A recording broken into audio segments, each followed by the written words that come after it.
Hey guys, how's it going? Welcome to Evening Devotion. I'm glad you guys liked the story, The Room. That was actually, I really liked it. I had to pause at the end because I was afraid my voice was going to crack. Because it gets to me too. Talking about what he has done for us, knowing that, even thinking about it, especially when I do a video on it here, it gets to me. Um, it's important. It means something. And that story, great encouragement. And so I'm going to check their website out. I'm going to see if there's anything else I can find that would be great to share. And if I do, I'll share it with you guys. And I've always put the link in there so you guys can find it. Um, and I still haven't gotten confirmation on what we're going to do yet. But it's looking like John, 1st John, 2nd John, and 3rd John. I don't know, like encouragement for all playlist. Rededication. I don't know what the title's going to be yet. None of it's been given to me, but that seems like that would be a great place to delve into for new believers, because I think new believers ought to start in the books that John wrote, and old believers can come back for refreshment, to get refreshed in the books of John. The books of John are fantastic because he tells it from as close a point of view to Jesus as you can that I can find possibly get. I think the only other one would be Paul. But Paul had a much different, unique ministry. So we'll see where it goes. We'll see where it leads. And in the meantime, I'm just going to let the Lord lead and share what he gives me to share. Because I know that every time he does, it's for somebody. Somebody listening needs to hear it. May not be the day that I film it. May not be a week later. It could be at any time. But it's for somebody out there. And you guys know you can share any of my content. Share it with anybody. You have full permission to share it with anybody you want. Anybody ever gives you any grief about that, you just come to me. I will be more than happy to contact them and tell them, no, I gave full permission for this. Because you just never know. I'm not looking to make anything off of this. All I'm looking to do is to bring more people into the kingdom and glorify him. So tonight we're going to be reading out of 1 Kings 18:43. Go again 7 times.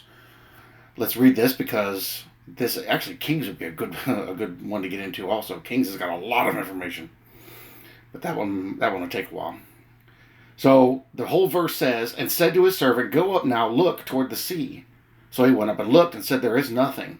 And 7 times he said, go again. So he kept telling him, go again, go again, go again. So let's go up here. 1, 2, 3, 4, 5. We're going to go up one more. We're going to go up 6, verse 37. Hear me, O Lord, hear me, that this people may know that you are the Lord God, and that you have turned their hearts back to you again. Then the fire of the Lord fell and consumed the burnt sacrifice and the wood and the stones and the dust, and it licked up the water that was in the trench. You guys remember this story? This is actually a pretty old story. Now, when all the people saw it, they fell on their faces and they said, the Lord, he is God. The Lord, he is God. God proved himself in what happened there. Now, there's an interesting story behind this, but I won't get into it now because it's kind of long, of something that happened because of this to Elijah, that the Lord taught him a lesson on this, but that's for something else. Verse 40, and Elijah said to them, seize the prophets of Baal. Do not let one of them escape. So they seized them, and Elijah brought them down to the brook Kishon and executed them there. The Lord sends rain. Verse 41, then Elijah said to Ahab, go up, eat, drink, for there is the sound of abundance of rain. So Ahab went up to eat and drink, and Elijah went up to the top of Carmel. Then he bowed down on the ground, and put his face between his knees, and said to his servant, go up now, look toward the sea. So he went up and looked, and said, there is nothing. And 7 times he said, go again. Who was the servant? And wasn't it Elisha? I think so. Verse 44, then it came to pass the 7th time that he said, God loves the number 7, that he said, there is a cloud, as small as a man's hand, rising out of the sea. Interesting wording here. It was rising out of the sea. Was that meaning that he saw it on the horizon? Or was he seeing it coming up out of the water? So he said, go up, say to Ahab, prepare your chariot, and go down before the rain stops you. Now it happened, because it was raining and he saw the cloud. This is what I mean. Something's interesting about this, how this happened. It was already raining. Where did this cloud come from? Now it happened in the meantime that the sky became black with clouds and wind, and there was a heavy rain. So Ahab rode away and went to Jezreel. Then the hand of the Lord came upon Elijah, and he girded up his loins and ran ahead of Ahab to the entrance of Jezreel. Check this out. Remember, there's another instance where this happened. So in verse 44, Elijah tells him, get your chariot ready to take off. You need to get there. And so he did. He rode away and went to Jezreel. Verse 46, Elijah took off running and beat him there. He girded up his loins and ran ahead of Ahab to the entrance. He beat him there. How is that possible? Even the best runners today can't run that fast. That's as fast as a horse would drag your chariot. Remember when this happened before? When the disciple went and chased after the Ethiopian eunuch who was reading Isaiah in his chariot? He says, hey, go catch him. He's reading Isaiah. And he took off running and he caught him. Yeah. That's fast, man. But see, they weren't fast. They weren't that fast back then. You try to run with them big robes, because you'd have to take those robes. You reach down between your legs, grab the back part of the bottom, and you pull it up, and you hike it up over your thighs, and you tuck it into your belt, and cinch your belt down, and then you take off running so your legs don't get caught in it. And even then, you still can't run that fast. There's no way these men would have been able to run that quick. The Lord picked him up and took him. The Lord carried him there. So we have an instance here where Elijah did what that disciple did. Who was that? Philip? I think it was Philip.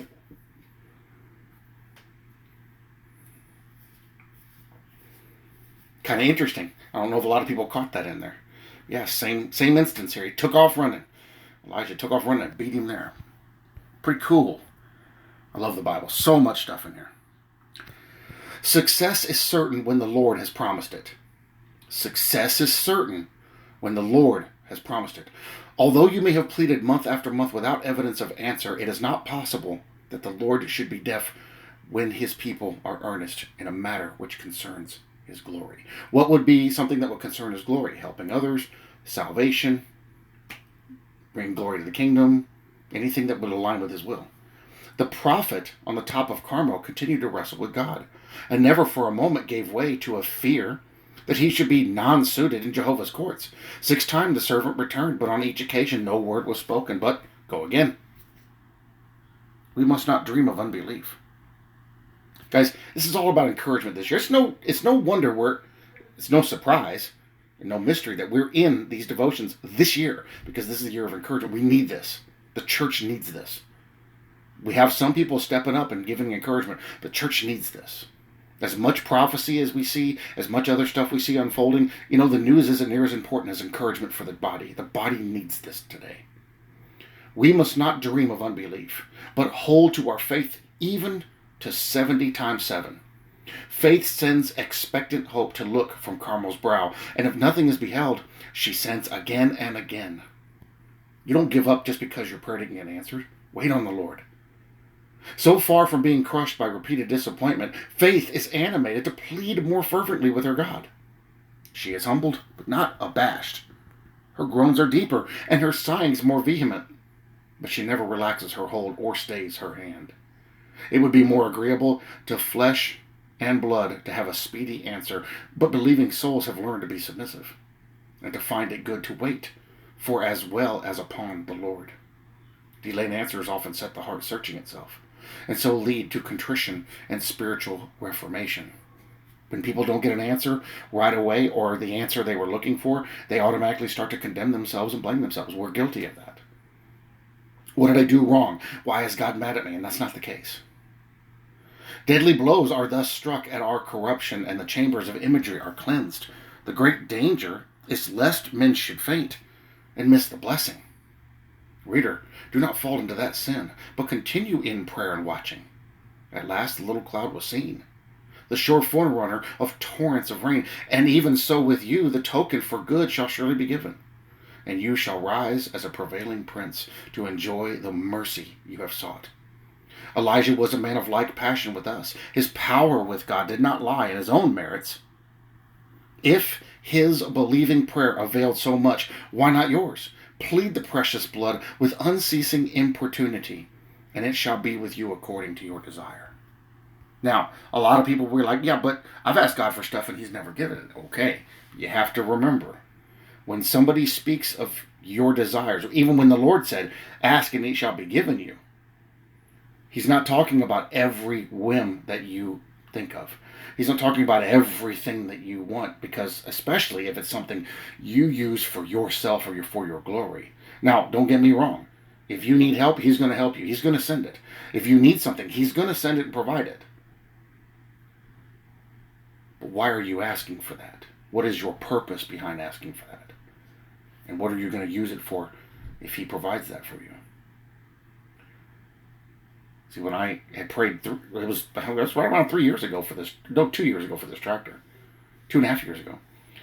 And I said, Lord, I'm not going to fight and wrestle over something I have no control over. I'm going to put this in your hands. If this is something you want for me, then you'll provide it. Otherwise, I'll work with what I've got. I'll deal with it in a way that I can deal with it. And when the time was right, he made it possible, so that it would not be a financial burden. Cool. And when it happened, I said, Lord, make opportunities for me to use this to help others. Because, this is a great piece of equipment, and I'm not going to use it all the time, but at least I can use it to be a benefit to other people. Immediately, it was a great benefit to my neighbor. So the Lord answered my prayer on that. Now, let's get into even deeper spiritual things. When we ask in prayer, the salvation of others, opening eyes, reveal the truth to them, change their heart, we wait on that stuff. Because the Lord is first of all, he wants to see if we're going to walk in faith after we make a request like that. But see, that's a kind of request that goes along with his will. See, a lot of our requests don't go along with his will, because we ask selfishly and with selfish ambition. Why do we ask? We should ask with the purpose and the driving force of, this can be a great benefit to someone else, and I can glorify God with this. Or, if I don't know how, Lord, show me how, because I don't want it to just be for me. I've been able to take everything that I have to use it to benefit others. My motorcycle, which I'm getting ready to sell because I can't ride it anymore, I've used that to benefit others. My tools. I can't tell you how many tools I've given away to help others, or let people borrow them, or use them for other people's cars. My vehicles, all this stuff. Lord, this is yours. How can I serve you with this? How can I serve others with this? Because if it's just sitting in my driveway with me, it's not doing much good except just a benefit to me. I don't want that. I want it to be something that can be a benefit to everybody. And it is. So he provides that stuff. Now that's monetary. That's material. Let's get into the spiritual. When we ask for something spiritual in nature, why are we asking for that? And if we don't get it the way we think we should get it, or when we think we should get it, why do we lose faith and go, well, I guess the Lord's not going to give me this one? Why do we not, instead of saying, like I did the other day, instead of saying if, say, according to your will, Lord? Because I know it's your will to better your kingdom. I know it's your will to provide for your children. I know it's your will that you should be glorified in my life, in my actions, in these videos, and in the hearts of others. So if I pray for the salvation of another, he's going to answer that prayer, because that's his will that people should be saved. And what's unique about that is that he's the one that knows how to get them. We don't. So from our end and from our perspective, we may seem like we fail. From his perspective, he's like, I already know. I already know, because I am thousands of years ahead of you. I already knew what you were going to pray before I ever created anything. Because he's God. He's that good and better. And we can rely on that. We can trust in that. The problem is today is people have taught us not to walk in faith. They've taught us to constantly worry, to doubt, to question everything. There are some things in this life you should not question, because you might not like the answer. I hear a lot of people say, it's good to question, it's good to question. It is. But don't question God. Don't challenge his authority. Don't challenge his morality. Don't question his intentions. We already know what they are. It's in his book. All we got to do is read it. And let us not ever dare to tread where we have no business treading, and to speak on his behalf in a way that's not going to bring him glory, which we see a lot of people doing today. So here's what you do. You find out what his will is. What is God's will in general? Then you go into prayer with those same verses and say, Lord, what is your will for me? What should I be doing? What can I do for you and for your kingdom? I'm here, I'm saved. What can I do? And he's going to arrange it so in your everyday life, you will be able to do things. You will be able to be a benefit to another. You will be able to be a blessing to another.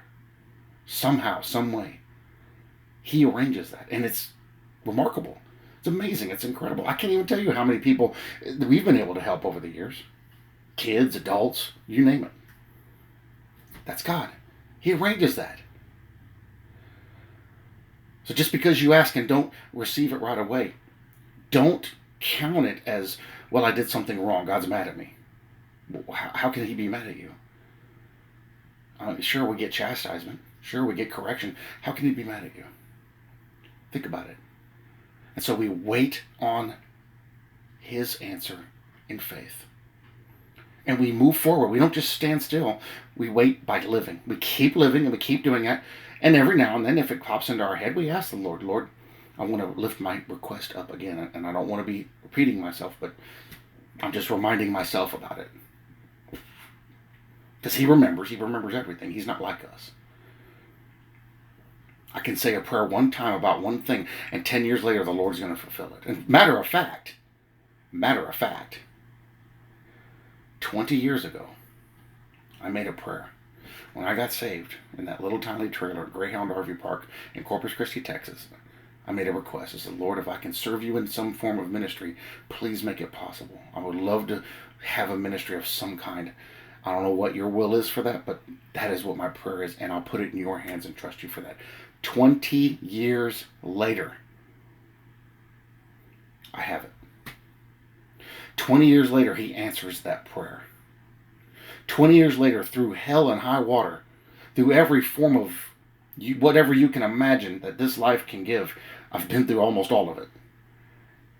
Multiple continents, multiple peoples, multiple situations, multiple trials, multiple tribulations, multiple troubles. He answered that prayer because I only ever prayed that prayer one time. I never prayed it again. 20 years later, he fulfills that prayer. See, you got to wait because he's preparing you for whatever that is. He's preparing you for it and getting you ready to do that thing. That's why we read the Bible, and sometimes we don't see anything in the scriptures. We read it and it's like, okay. 2 months later, we end up back in that book, and it's like, wait a minute, I didn't see that the last time I read it. I just read it 2 months ago. Sometimes 20 years, 30 years later, I heard a testimony in 2019 of a pastor. He goes, I've been doing this for 40 years. He goes, I don't even remember how many times I've been through the book of Ruth, 15 times. He goes, I just read it the other day. He goes, I was shocked at what I saw. And I'm a pastor, and I never realized this was in there. And the book of Ruth has a completely different view now. He goes, it's not that the words have changed, it's that my understanding has changed.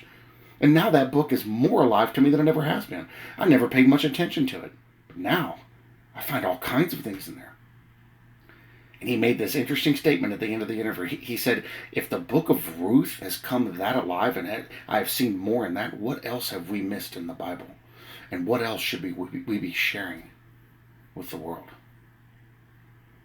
Because if God's opening his book up, now, what does that tell us about the times we're in? Just because you don't get it answered right away doesn't mean he's not going to answer it. He's getting things prepared. He's getting you ready, and he's getting all the events ready to bring you into that answer. Walk in faith. No doubting. Believe, and you shall receive it. What did Jesus say? Go again 7 times. Because you never know how he's going to do it or when he's going to do it.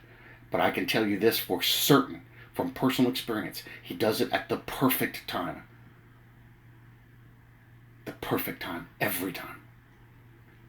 I love you guys very much. I bless you all in Jesus' name, and I will see you in the next video.